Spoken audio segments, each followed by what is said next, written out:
Rust is definitely one of the most complicated survival games at the moment. It has many complex mechanics, hidden features, and there are always new things to learn that can enhance your experience. That's why in today's video I'm gonna show you 101 tips and tricks to instantly improve at Rust. Some of these tips I've learned in my experience, but most of them come from other channels, which I list in the description below. These tips will actually make your survival much easier and will save you a lot of time. Also, I've included timestamps in the description below with 4 main categories, so you can skip ahead or revisit any tip you'd like. With that said, if you do find this video helpful, make sure to hit that like button below, subscribe to the channel, and check out today's sponsor. Rust Clash is the only place you need to go if you want to dive into case battles. You can climb 3 free cases by using code STELIC or clicking the link in the first comment. Rust Clash also has a lot of new game modes like Tiles or Crash for you to test your luck. They have many deposit methods, including crypto, cards and skins, and instant withdrawals with a store full of skins or any crypto. Don't forget about the free reign feature, which gives you random drops every 30 minutes, so you can get even more rewards. Climb your 3 free cases right now by clicking the link in the first comment, or go to rustclash.com and use code STELIC. Please remember, loot boxes sites can be addictive, so make sure you're over 18 and only spend money you can afford to lose. Good luck! No matter what PC you have, high-end or low-end, you should use only these settings that I will show you. This can have a huge impact on the outcome of your PvP or an entire raid, giving you an advantage over other players. The first and quite important setting will be the automatic processor affinity in the experimental tab. If you have an AMD X3D CPU, you should enable this setting to ensure the faster CPU cores. If you have an Intel CPU, you should also enable this setting to ensure the game uses high-performance cores instead of energy-efficient ones. Set the DC buffer to the maximum value. This will help you to get rid of random millisecond stutters and will make your game much smoother. In addition to this setting, I highly recommend using this console command. You can make a simple keybind like this with any button that you find comfortable. Now, whenever you feel like your game is slow or laggy, just press this button. This will clear the video memory and slightly increase your FPS. The next and even more important setting is max shadow lights in the graphics tab. This setting blocks light from passing through buildings at night. This means that you can't see anything, while your enemies can see your entire body. Next, go to the Accessibility tab and change the tree marker color from red to orange. This will allow you to farm trees at night. Another setting that will give you an advantage over other players is object quality. If you set this setting to minimum, some textures on the map will disappear. For example, you'll be able to see through the ceiling at the supermarket. The next setting will be essential for PvP chats. I'm talking about the hit marker. When this option is enabled, you will see a white X when you hit a target. But we've all been in situations where we've hit an enemy, but the damage didn't count because it wasn't detected by the client. To fix this issue, just use this console command. Now, damage will be calculated on your PC instead of on the client side. Next, go to the User Interface tab, scroll down the page and enable this option. This setting will hide text when you aim, which can be very useful in one-way shooting areas. Now, let's change the grass, so you will have more visibility in the game. First, go to the Experimental tab and disable Contact Shadows. Next, go to the Graphics tab, disable Grass Shadows and enable Grass Displacement. Scroll down the page and set the grass quality to 0. This combination will give you the best visibility in the game and will slightly increase your FPS. Another setting that will give you an advantage and increase your FPS is Max Gibbs. The higher this setting is, the more debris you'll see when you break objects. However, setting it to 0 will not be enough. For maximum impact, we'll have to type this command into the console. This will help you to completely get rid of lags and stutters when destroying objects. Make sure to disable Hurt Punch in the Gameplay tab. If you take damage, your screen will shake. This will distract you if this setting is enabled. Set the field of view to the maximum value. This allows you to see more of what's happening around the edges of your screen. Also, set the draw distance to the maximum value. This will allow you to reduce the fog in the winter biome several times over and make your image much sharper. Make sure to disable the upgrade effect in the Gameplay tab. If this option is enabled, you may not hear someone sneaking up on you when you upgrade your base. And finally, be sure to use the Have a Loot keybind. You're gonna want to change this to the side button on your mouse, because it makes it a lot easier to move while looting bodies. Let's move on to the second section.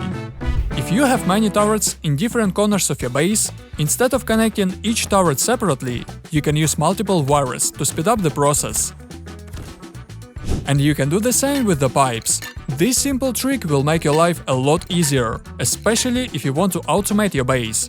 If you want to make a trap, the easiest way to hide the wire is to hold down the Shift key and scroll the mouse wheel down.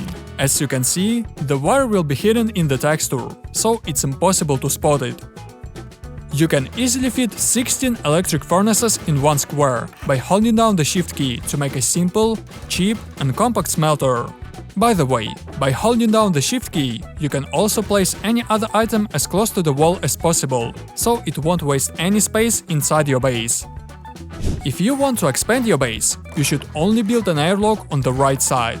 In that case, it will be impossible to get inside the base from the outside if both doors are open.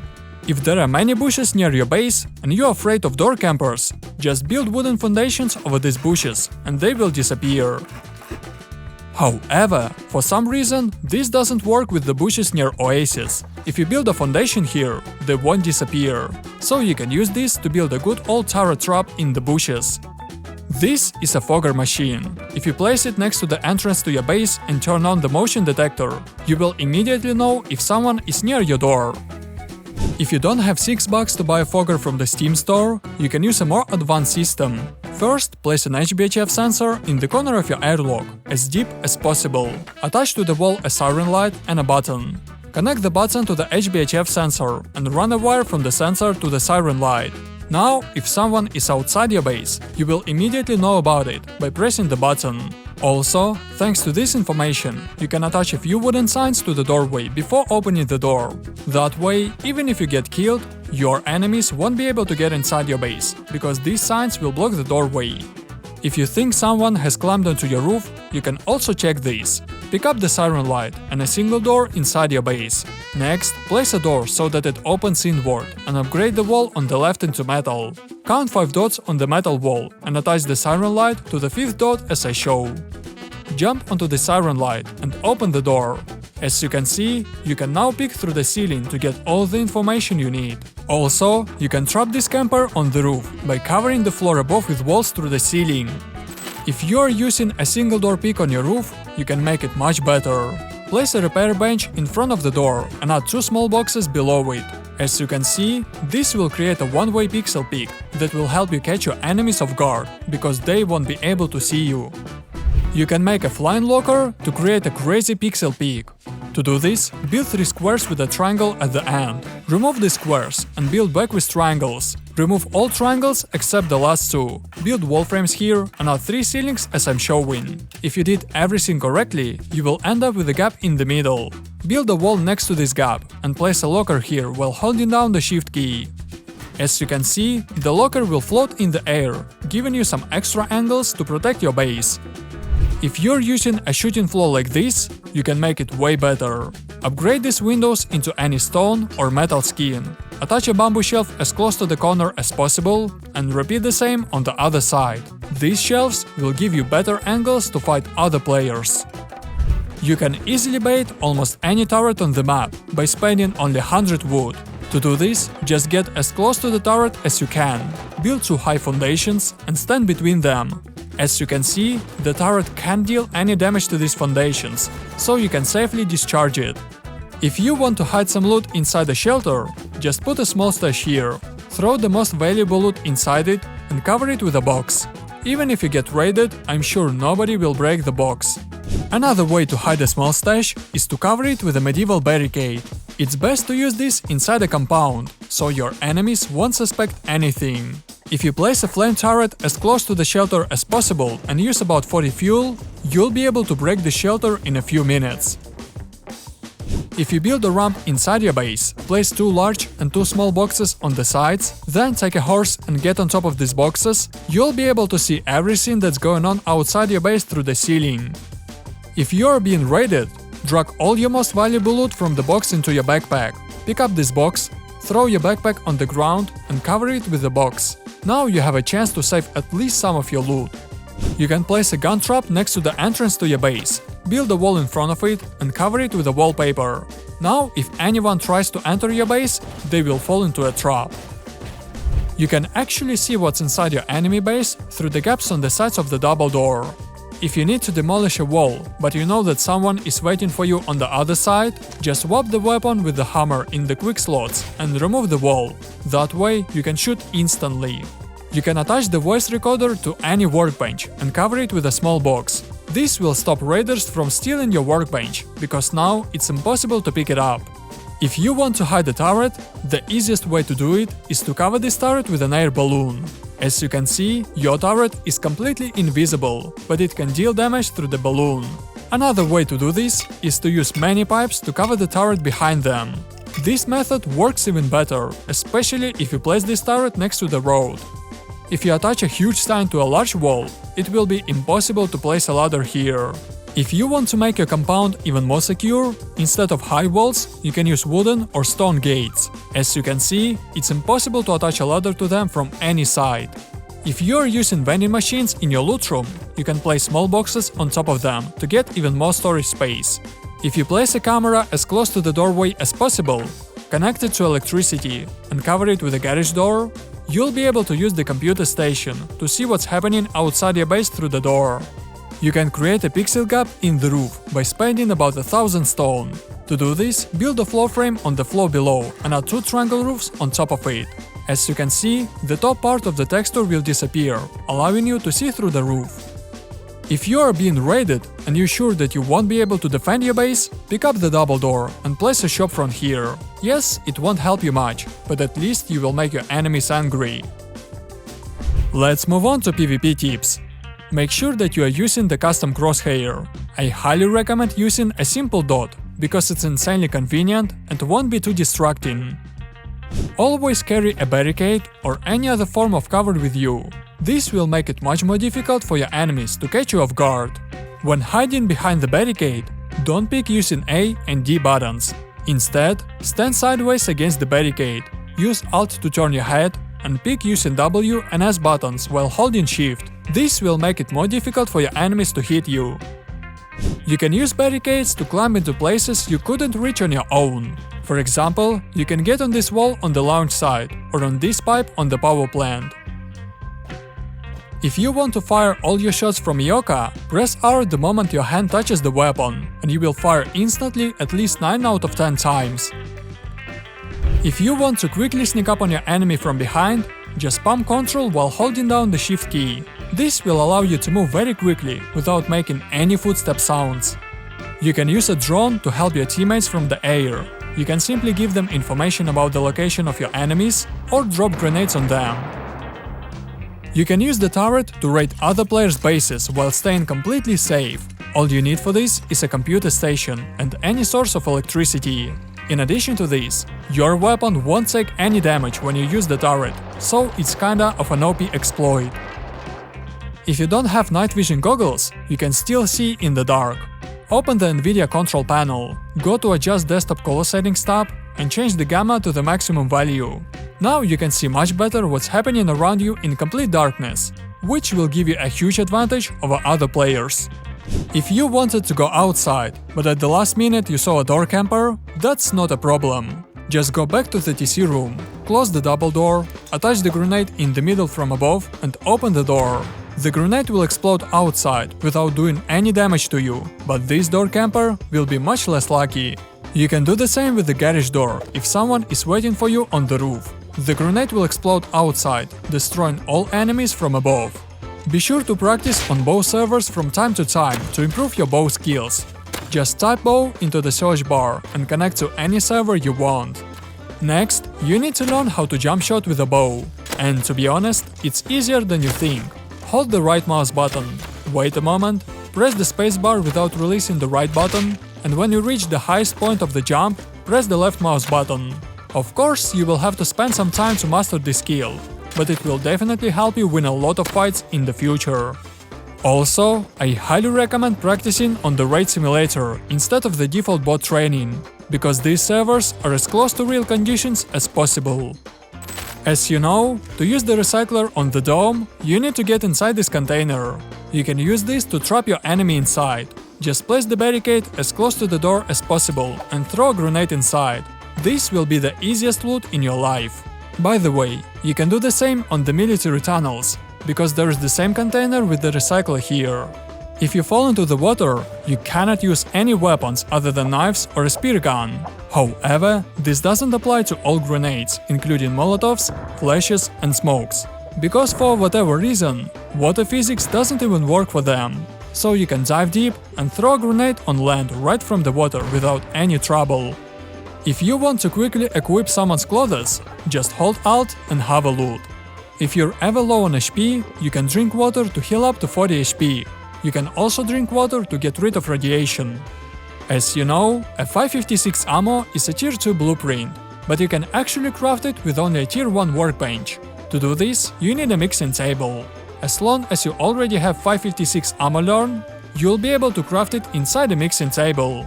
By default in Rust, you hold your weapon in your right hand. But if you want to change this, all you have to do is type in this command into the console. As you can see, now you hold your weapon in your left hand. This command is especially helpful with fire arrows, because if you swap hands, the flame effect will disappear. Finally, let's move on to general tips. If you fall into a tunnel and you don't have a flashlight, you can use the building plan. Just select the roof and you'll be able to see the edges of the tunnel. If you come to this NPC in the safe zone and press E to talk with him, nobody will be able to push you out of the safe zone. The easiest way to get a weapon is to buy it from the hidden NPC. Open the map and look for this spot next to the yellow road. Here you will find an NPC who sells a bunch of useful items and weapons at very low prices. If you come to this spot next to the recycle room on the water treatment, press Ctrl, lean against the wall and move forward, you'll find yourself on an invisible texture where you'll be able to walk on air. You can use that to hide in the bushes and have a direct view of the recycler while remaining completely undetectable to other players. By the way, you can also use this trick on the launch side. If you come to this spot and run past the corner of this container on the right, you'll be able to walk on air. If you need to jump off the roof on the launch side, come to this wall, lean against it and jump down. As you can see, you took almost no damage. If you need to get down off the dome quickly, all you have to do is find these two pipes and slide down between them. As you can see, you won't take any damage. If you hold down the shift key for 3 seconds, you will sprint automatically, so you can release the shift key. If you hold down the middle mouse button and drag a stack of items, it will halve the stack. If you press shift and the middle mouse button and drag a stack of items, you'll split the stack into 3 parts. If you find the camper model at the beginning of the wipe, don't run past it. Sit inside it and use it as a sleeping bag. As you know, there is always a lot of sleeping bags next to the safe zone, and sometimes other players hide stashes next to them. To find these stashes, just build foundations next to the sleeping bags, and if you're lucky, you'll find some free loot. You can transfer the loot through the ceiling if you don't have any doors in your TC room. Just stand in the middle of the ceiling above the TC and type kill into the console. Transfer all the loot you want to hide into the body. Throw the building plan on top of it and respawn on the sleeping bag inside the TC room. As you can see, the body will fall through the ceiling and you'll be able to transfer the loot. For some reason, the snowmobile is actually just as fast on sand as it is on snow. If you throw a bear rug on the floor inside your base, you will only get 25% comfort. But if you attach a bear rug to the ceiling and stand under its head, you will immediately get 100% comfort and be able to increase your HP without spending bandages or syringes. If you stand alone next to a campfire, you will get only 50% comfort. If there is another player next to you, your comfort level will increase to 75%. But if you bring a horse to the campfire, your comfort level will immediately rise to 100%. This proves once again that even animals are much better than other players. You can get free scrap by recycling these white cars at the junkyard. You will get 50 scrap for each car, and in total you can get up to 500 scrap in just 15 minutes. Also, if you stole a copter from your neighbor, you can recycle it at the junkyard and get a lot of scrap for it. As you know, whenever you use a boat in Rust, it makes a lot of noise, but you can actually make the boat silent. Instead of holding down W, try tapping it over and over again. You won't go as fast, but it's much quieter. You can extinguish furnaces through the wall with a water gun to slow down your neighbor. You can sell anti-rat pills for up to 20 scrap each at the bandit camp. This is the easiest way to get some scrap. You can check if there is a box behind the wall by using a storage adapter. This can be useful during a raid, if you think that your enemy has hidden his loot. You can try entering random numbers in the computer station to connect to someone else's drone or camera. If you're lucky, you'll be able to take down someone else's drone without even seeing it. Any door on the monuments that open inward can be used as a red spot to catch other players off guard. You can steal resources from the recycler through the window at the mining outpost. You should always have at least one sleeping bag next to every monument to make a quick naked loot run every time you get killed. If you place a high wooden or stone wall, an oil refinery or other item in the wrong place, don't worry, you have 10 minutes to remove the item. If you look directly at the crocodile, tiger or panther, they will slow down and won't attack you so fast, so you will have some time to run from them. If this video helped you and you learned something new, be sure to hit that like button below and share some of your tips in the comments below. Maybe I'll take your tip for the next video. And if you want to learn even more about Rust, then these 3 bases use footprints that aren't commonly seen in Rust, making them more secure since potential raiders won't know the exact layout.